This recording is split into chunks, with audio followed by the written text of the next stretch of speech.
Denver Nuggets. Oh, man, they just executed what can only be described as the front office equivalent of trying to perform heart surgery while skydiving.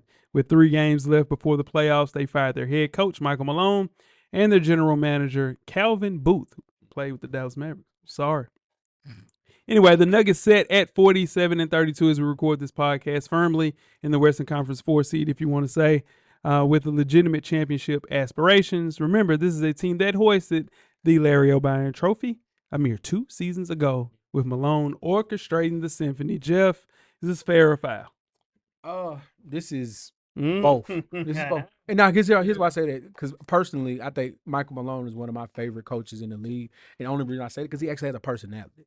Like, he's one of the few coaches that actually have personality, that's outspoken, that gives you a reason to watch his press conferences and stuff like that. In return, I can also tell that he's probably hard to deal with. Being around him is probably the worst thing you got. Coming into the office and knowing Mike is there and he's having one of his days is probably like, yeah, I don't even want to come to work. So Absolutely. it totally makes sense. And if you go a little bit deeper and you look into Denver's record post All-Star game, my bad, coach, post All-Star game, it makes a lot more sense. Gotcha. Yeah. What up, Weezy? Man, this decision right here is 2 things that I took from it. You piss off the wrong player in the NBA on the team, you done. I don't care. Here's the thing. It's just bad timing. If you want to win a championship, it's bad timing. Not necessarily. I don't know. It threw off the whole. They can't. They're not gonna go on a good run in the playoffs. They wasn't gonna go on the run anyway. I don't think it was Jokic. It wasn't Jokic. It wasn't Jokic. What you got, Coach? It might be Jokic, but if somebody pissed off, we're gonna talk about it. I'm gonna say this one is foul, just for the timing of it. I'm saying You've been dealing with it all this season. It's 3 games left. It ties the NBA record for the latest coaching change in league history with 3 games left. Your GM and your head coach both get fired. Most time when it's something like that, it's one or the other.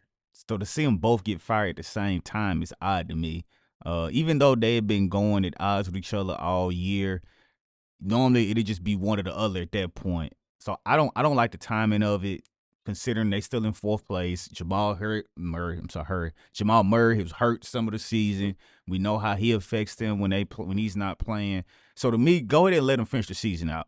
You can tell them, you can make that decision once they get eliminated or whatever happens. Or maybe the other side is that they're afraid they'll make a run and you can't fire them if they make a run. I don't know, but I just don't like the timing of it.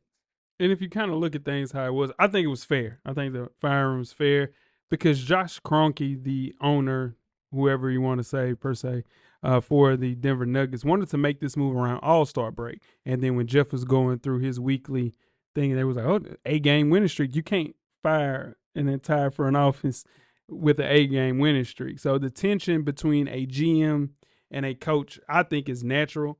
And you got to look at it. A GM wants to build for the future, and a coach wants to play for now. So in turn, you're going to butt heads. But the way that they had a division between players being on the side of playing Russell Westbrook and then players on the side of not, it made a huge problem within the locker room, and you got to get rid of them. Now, this is the thing I don't want them to do. Don't go get Danny Hurley. Do not go hire Danny Hurley for this job. same thing. Because it's going to be the same problem, and he stresses out after 30 games in college basketball. 82 games, he's going to be up the wall. So I don't think that's a good hire, but he's on the short list. Yeah. My thing is, if you want to make, if you that big, you that big and bad to fire 6 games in from going to the playoffs, be the big joker, fire him after the playoffs and after they go on a run. But that's the normal thing. Yeah. You can't run the risk of the chips falling the right way and you get a Dallas Mavericks type run and somehow Denver ends up in the Western Conference Finals. That's right. Now you can't. I'm not saying that. You know what I'm saying? It's the same thing. They're gonna fire him anyway. Yeah. But see, he had to make a move. Yeah, if you're gonna do the same thing, go ahead, make it to the conference finals. I'm still fire you. And it was one of those things he couldn't let one side win. So he said, you know what? Everybody got to go. Yeah. How far we want to go with this? Because something I didn't know is that Jamal Murray, Nikola Jokic, Saric, Russ, and 2 other players all got the same agent on that team. All on the same team.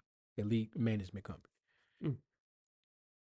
If you look at what the Knicks did, you look at what the other team escapes me. If you look at what these teams are doing right now, we talk about clutch ruling the world, but silently the management and management companies are starting to get more influence in these organizations. This speaks to somebody upstairs being pissed off at Mike and being pissed off at the general manager and saying, I want to do this my way. And the players having little bit to nothing to do with just the people that signing the checks got all to do with this. Two things can be true. Yeah. And a lot of things is true about this. For sure. It's Yeah. Deep in the rap, deeper than the verse. You guys